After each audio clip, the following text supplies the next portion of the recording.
Well, welcome one and all. And if you're new here, I'm generally glad you're here.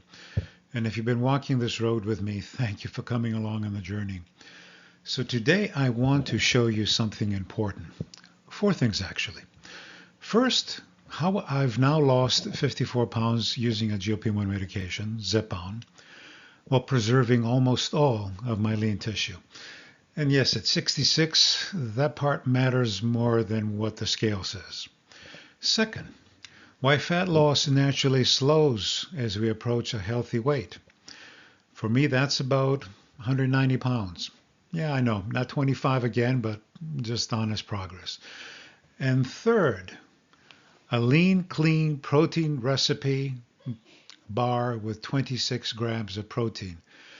And absolutely no junk, promised. And finally, an important conversation about what changes as we enter the final phase of health and vitality. Are you ready? Well, let's begin. And if you're new here, my name is George. I'm a biological scientist by education and training. And on this channel, I document evidence-based fat loss for older adults using GLP-1 therapy, strength training, and clean intentional nutrition. So since last week, another 7/10 of a pound has come off. And the scale reads 202. And that brings the total to 54 pounds down in just over 200 days.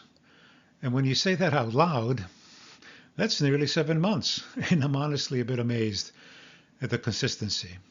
Again, it's not magic, no hype. It's just steady inputs over time that have made this possible.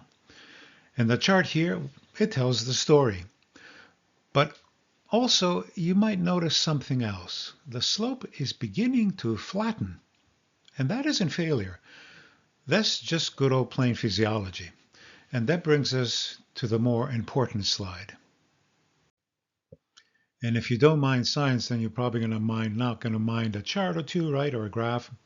So these numbers you're seeing here come from the InBody scanner in my physician's office. And I step on it once a month to keep the measurements consistent and to have sort of a track of what's going on with my body composition. So now here's the key.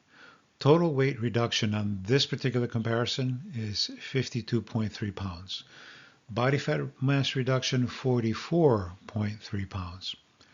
Dry lean mass reduction, just 1.8 pounds. And that's less than 4% lean tissue reduction during 50 plus pound loss.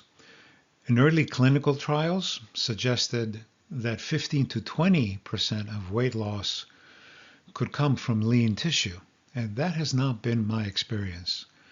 And that's not accidental. If you know how I achieved it, you should probably go back and read some and look at some of these other videos that I've produced.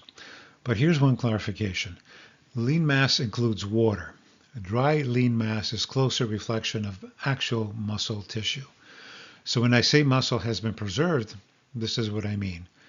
But numbers alone aren't the whole story. Based on weekly resistance training, my strength has been actually maintained and in some areas has increased. For example, bicep curls are stronger, tricep pull downs are stronger. And what this tells me is this is not just preserved mass, it's actually preserved function. And for reference, down at the bottom of the chart, I had a DEXA scan in September as a baseline. And I'll probably repeat it in May when I transition, hopefully, to maintenance. And in the meantime, I use the Hume body pod that I bought back in December. And I use that several times a week. And the trends I see there align with what you see here. And that gives me confidence that this is actual real compositional change. Okay, so let's zoom out. Body fat percentage is 18.8. Visceral fat index, 9, which is down from 11 in late December when I first started using the body pod. Now that's not cosmetic change, that's metabolic change. Now visceral fat is the metabolic active tissue, and it isn't passive storage. It influences insulin resistance, systemic inflammation, lipid metabolism, and also cardiovascular risk. This is the fat that surrounds your vital organs, the liver, the pancreas, the intestines. And it's different from subcutaneous fat, the fat you can kind of pinch around your waist. And subcutaneous fat isn't harmless, but visceral fat, that's the more dangerous player. So this hasn't been about chasing a scale number. It's about reducing risk, improving insulin sensitivity, lowering inflammatory load, strengthening metabolic resilience.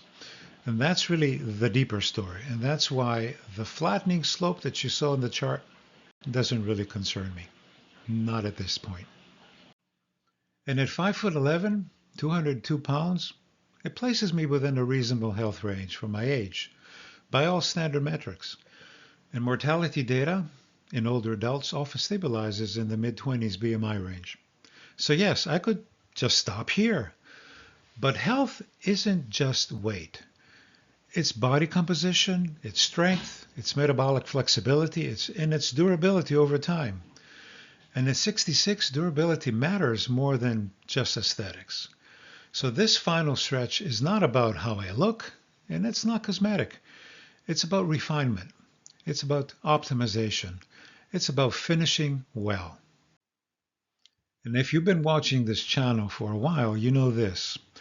Resistance training and aerobic work are essential, whether you're on a GLP-1 or not, especially for seniors.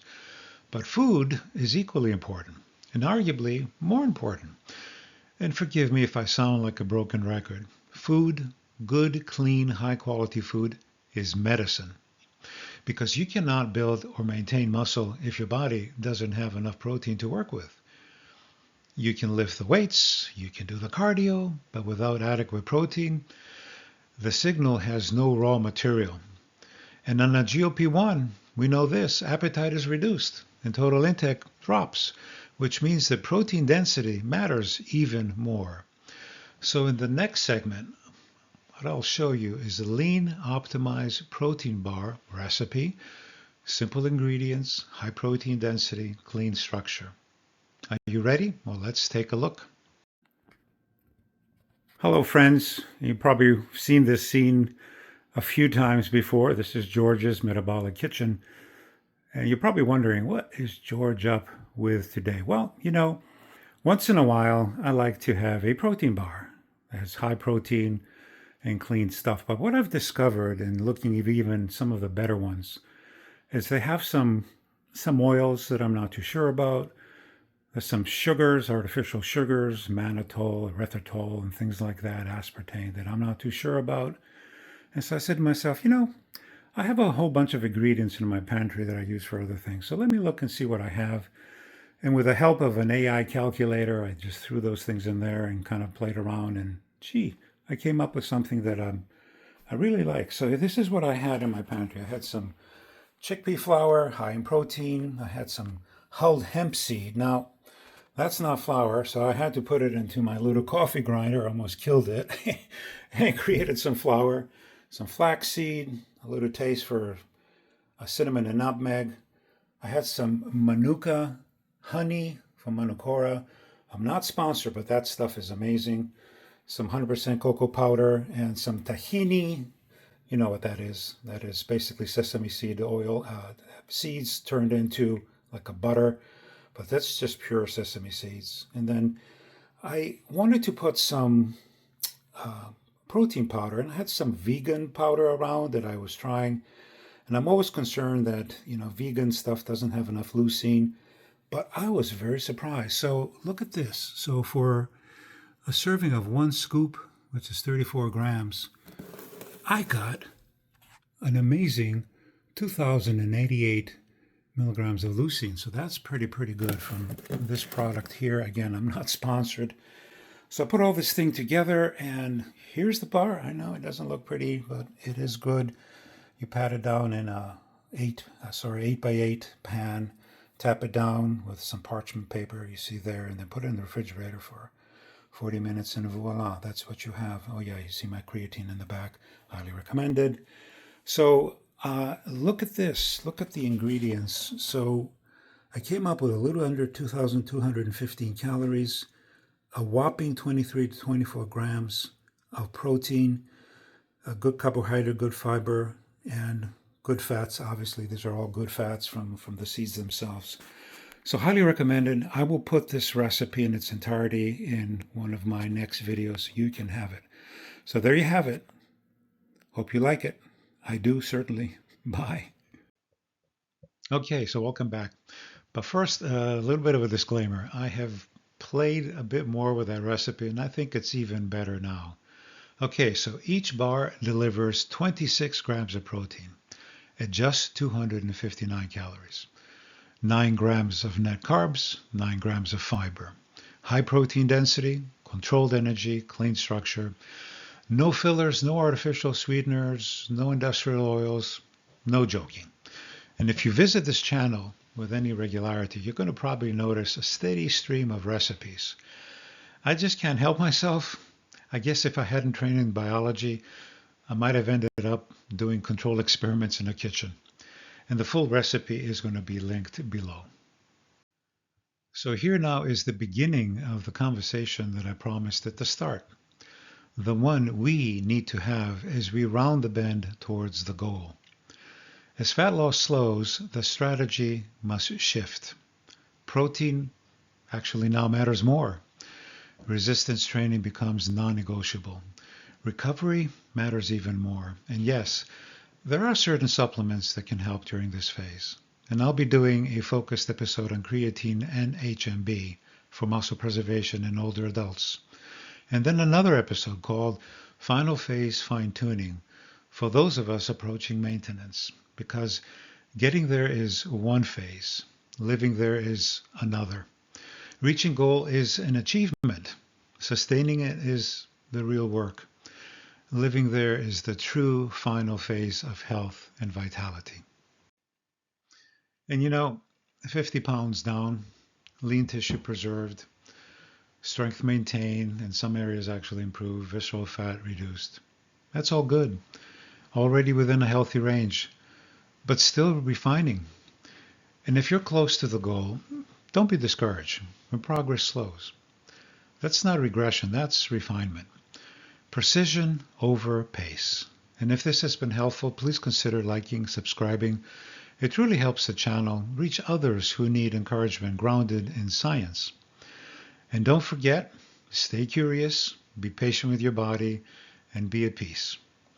This is George with GLP-1s for Seniors. And God willing, I will see you next time.